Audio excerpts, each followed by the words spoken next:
আসসালামু আলাইকুম আরহামতুল্লাহ।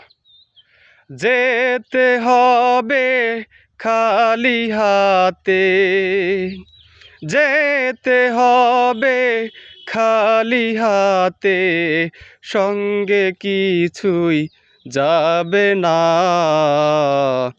3.5 হাত জায়গা পাবি, পাবি না রে বিছানা।